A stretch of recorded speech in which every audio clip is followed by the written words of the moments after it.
Hi, I'm Kylie Anne Neal, founder of Kan Culture, and welcome to Kan Talk Kulture. In this podcast, I sit down with some of Australia's most progressive founders and CEOs to explore the heart of their company cultures, what drives them, what they value, and what it's really like to work for the companies they lead. You'll also find occasional episodes packed with practical HR insights to help you build safer, stronger, and more trusted workplaces. So whether you're a new team member getting to know your workplace, curious about creating remarkable company cultures, or just wanting to know more about implementing HR best practice, you're in the right place. Let's dive in. Hello and welcome to the Kan Talk Kulture podcast. I'm Kylie Neal, your host, and joining me today is Georgina Walker, who is a people and culture consultant with Kan Culture. Welcome again, Georgina. Thanks for having me, Kylie. Thank you for coming. It's a pleasure to have you in the studio again. Thank you. Love being here.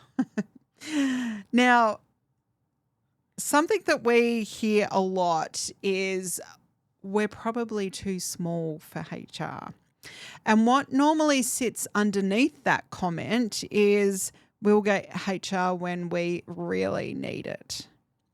The reality is that most clients come to us to begin with when there's a crisis.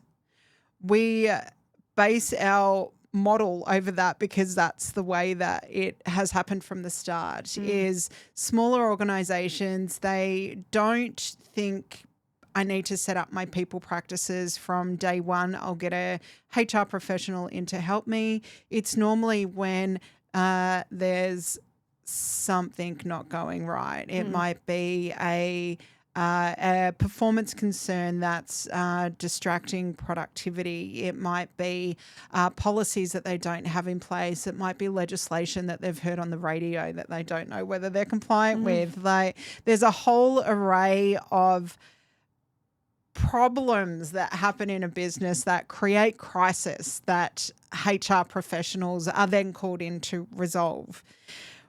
When businesses get to that point, it creates a heaviness. It really stifles progress and inefficiencies within a business, whilst a leader is distracted by dealing with a people problem that they don't necessarily have the tools, processes, or understanding of how to resolve.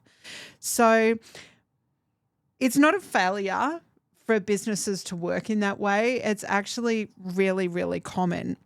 But businesses can approach it quite differently. Definitely. And, you know, most of our clients do come when there is a crisis. They're not coming to us when things are cool, calm and collected.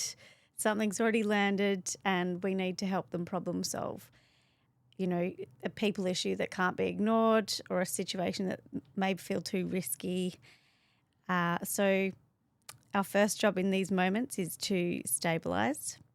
We slow things down, we contain the risk, we support the people that are involved, and we help leaders and employees navigate the issue that's actually at hand. But only once the crisis has been steadied can the real work, start to begin. Yes. Once we work through our clients that have had a crisis and the pain points, there's actually this really beautiful sweet spot that we can have a lot of impact. Leaders are often quite reflective of how did I handle that? How would I have handled that? I had conversations that I haven't had before. HR took me through this process that I didn't even know existed. They're reflective of how it went. Teams who have been surrounded or part of that crisis are generally more open to rebuilding in whatever way that looks like. Perhaps a team member exited the business because of the crisis, or perhaps there was a strategic direction which needs to be turned around and changed, or the pace of the business initiatives or common ways of working together need to be changed, or policies or compliance, whatever it looks like. But teams are more open. There is normally, after the crisis point, a genuine need to do things better. Crisis can erode trust in teams. So they need to go through that time of rebuilding. And that's where the fixing and building of people practices that are to a standard that help eliminate the crises from reoccurring, that is where we can have a significant impact. And it's not to blame, but it's to understand, because we then go through the process of we have dealt with the issue, but then we circle back to what was at the core of why that crisis happened in the first instance. What is going to ensure that those crisis points aren't going to raise their heads again, because we're mitigating risk. We're enabling the culture to thrive rather than the culture to be exposed to cracks and things breaking around it. The questions that we would normally explore with our clients were expectations clear? Did employees understand what they were there to do? Were behaviours tolerated too long?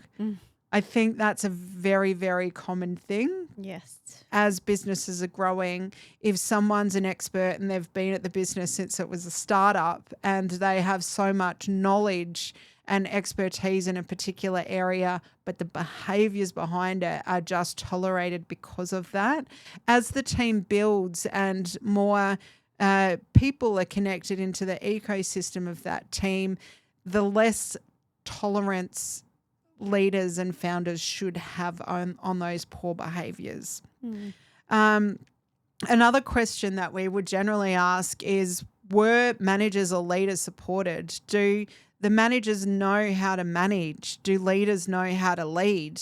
Are they given the right skills, or are they technical experts who have just been asked to performance manage individuals within the team without an understanding of how to hold people accountable on a day-to-day basis for their performance? Was culture assumed instead of reinforced? And this is a really big one for us being culture experts.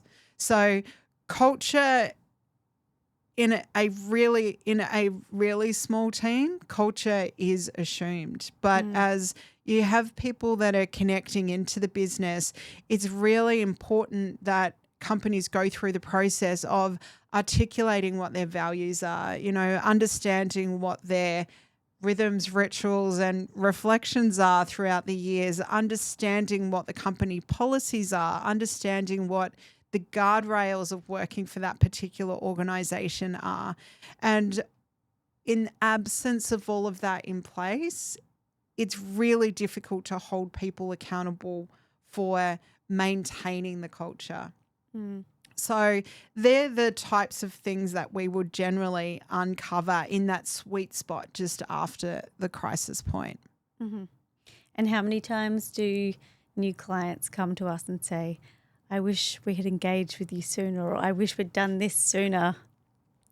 Even, I wish we had contracts in place, because they didn't have a contract in place and there was a payroll issue. So, when we're building culture after crisis, we are building trust, as you said, which can be quite difficult. It is possible, but it's slower. People's emotions are at play, and it is a little bit more complex to resolve once the crisis has happened.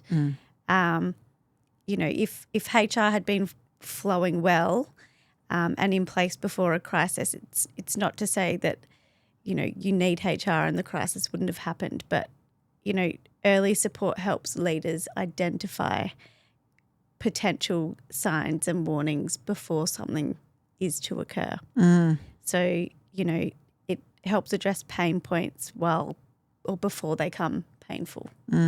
I think it comes back to what we spoke about in the last episode about HR looking at the patterns Yes. of people practices Yes. rather than just the problems. Problems are isolated. Crisis points are isolated problems until you uncover what the patterns are to get to the core of why that crisis emerged in the first place. And then not being reactive.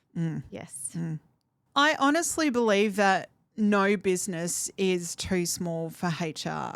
As soon as and sole traders don't need HR. They don't have any employees. But when you look at it from a business perspective, if there is a team, and team could be 2 or 3 people. If you know that you want to grow and you know that you're going to have more than 2 or 3 employees, being able to engage in HR early so that they can set the patterns, they can set the cadence, they can set the touch points for performance check-ins, for policies, for the standards of work that the team would be held accountable to, and they help the founders and the leaders navigate that on a day-to-day, week-by-week perspective. It does, if we're able to work in that proactive space, we do often mitigate a lot of crises. Yeah, I agree. There will be exceptions to that, but even the businesses' tolerances over time, that they wouldn't leave a performance issue going on for an extended period of time. If they've engaged HR, they'll often have those conversations when they're just going, oh, something's a bit off with this employee, or, you know, they've been showing up late to work and we think it's an attitudinal thing. How do we address that? So they're really able to have those conversations, those types of conversations really early and upfront and proactively rather than reactively addressing them through points of crisis.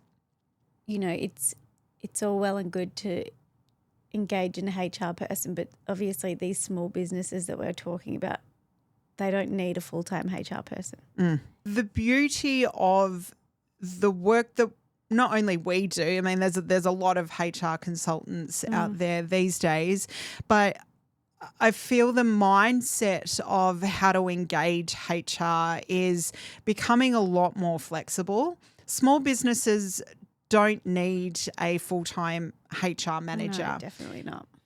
And often businesses, as they grow, if they identify that they need an internal HR resource, usually it's kind of stuck on the office manager, or the CFO would take on HR, or somebody in the business kind of has it attached to their title. Or they'll say, okay, let's get a resource, and they'll get a HR administrator or someone that can work quite operationally. Businesses need strategic, high-level experts in HR to help them set the foundations. When it gets to the stage that they've got things in place and it's just maintaining the performance review cadence, or, you know, sending out emails for seller reviews or whatever it might look like, that's when they can then engage those lower level, less expertise in HR. Admin. Yes, or a HR advisor. But in the onset, setting things up properly, the good thing about the way that we can work as HR professionals these days is we are integrated in all of our clients' teams, but we're not HR. And are we outsourced? Not technically, because we are so ingrained. Are we fractional? Not technically, because we don't assign specific days to any of our clients. We don't work on time. We work on value. But we are always available because we can be, because the size of the organisations that we work with, being those smaller organisations, say up to about 50 employees, we're able to navigate our day and prioritise what's going on with each of the clients. So as a whole, in our portfolio of clients, we're able to be available for them because of the nature of work that we do, where all our clients are retained, and we're looking at the pattern of people practices they have across their business before it comes to the crisis point. Mm-hmm.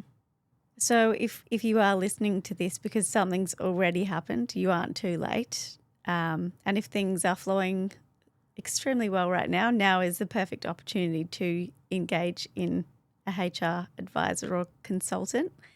So it's really the best time to engage with HR when things aren't urgent. It's a good time to set the scene. That's right, Georgina.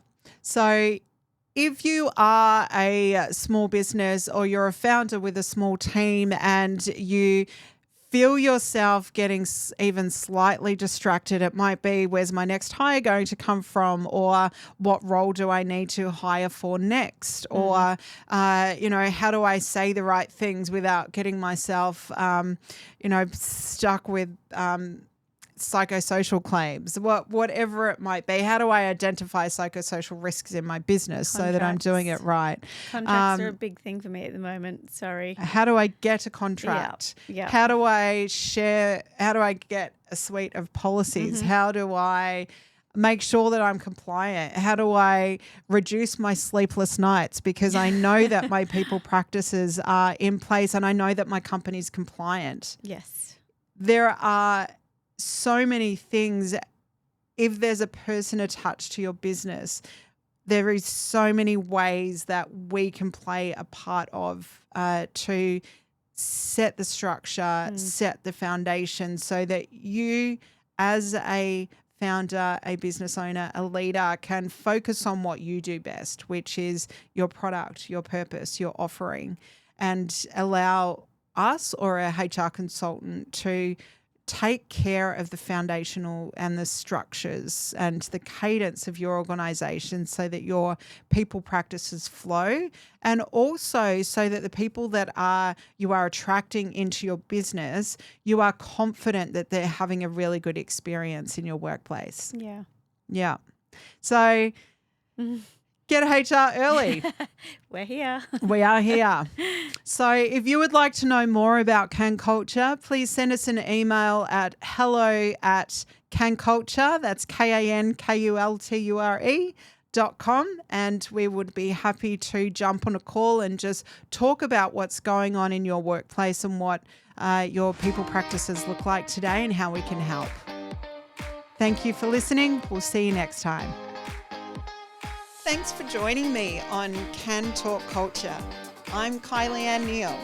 I hope today's episode gave you a clearer view into the values driving your workplace or sparked new ideas about building a remarkable company culture.